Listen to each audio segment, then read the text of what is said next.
So you had an announcement this morning. I was trying to tee you up to go to the. It was a very great segue that I teed up for you.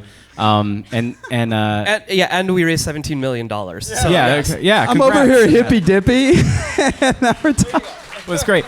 I was really just blown away this morning, knowing that we had this event coming up, and then opening my email, I see Axios had a piece on you, Series A, 17 million.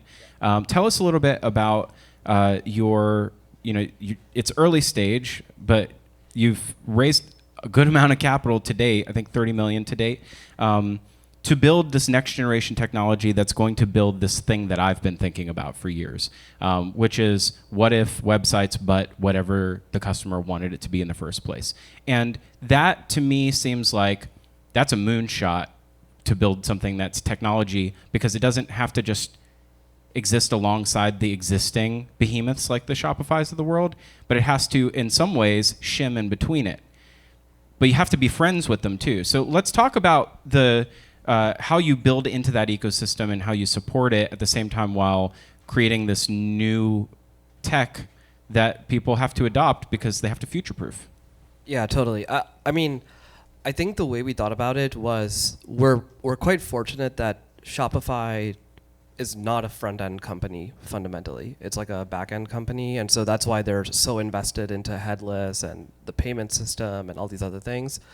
And so when we thought about how do we create an ecosystem, we thought about who's on the front end. So that's Meta, that's sending email, that's sending SMS, that's organic content, all of those different front ends where we need to plug into, and then all of the various back ends. So that's Shopify, that's BigCommerce, that's Salesforce Commerce. And our role is we want to make it more effective on every other platform that you use. So make it more effective for Meta, make it more effective for Shopify, and let us all win together. So the way we think about when you have this middle role and you're neither the front or the back, it's super important that you send value out to every part of the ecosystem. And that is fundamentally how you have to think about company building, is you cannot think about it in the context of when you're Meta, for example, it's I am now competing for time. I'm competing for eyeball time relative to TikTok, right? That's sort of what you're competing with.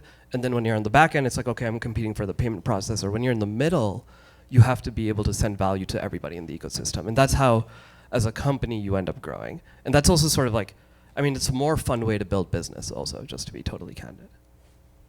There's a lot of work ahead of you too. Tell us a little bit about the fundraise. What is immediately in the future for you? What the job is to be done, to Rabo's point. What is the job to be done right now? Because the dreamy future feels like there's a lot of tech to build still. Yeah, totally. So for us, the actual why we did the fundraise was this year Google is turning off the third-party cookie. So it wasn't actually out of we're quite fortunate. It wasn't out of necessity to raise, but it was rather out of seeing this opportunity that the third-party cookie is going away. And so then the question presented to us is, hey, if you want to build tools that make it possible for brands to be effective when you can no longer track people, you really better be able to serve all of the customers who are going to need help once the cookie goes away and they truly cannot track people anymore. And so that was what we went out to raise on behalf of, is being able to support what we think is going to be a pretty big need. I think, unfortunately, in 2021, when Apple made the switch saying that you have to opt in order to track, there wasn't actually anywhere else people could go. And so the impact was actually quite bad, right? CPAs went really high. People had a lot of difficulty actually trying to get their marketing to be efficient again. For a while, people were experimenting with TikTok. Now we have success stories with TikTok shops, but at the time, TikTok ads was the thing that people were experimenting with, and it was really difficult. And so this time, we want to be prepared, and we want to make sure that there are tools for people to use to be effective. That's amazing. I appreciate that you helped to make this event possible, but I appreciate that you have had you've been so open and accessible for the last year and a half, 2 years while you've been building, even when you were sort of just coming out of stealth. Just having met you and having met your team and the team you're building. You seem like people who you really get it, and you're really trying to deliver something that's next generation.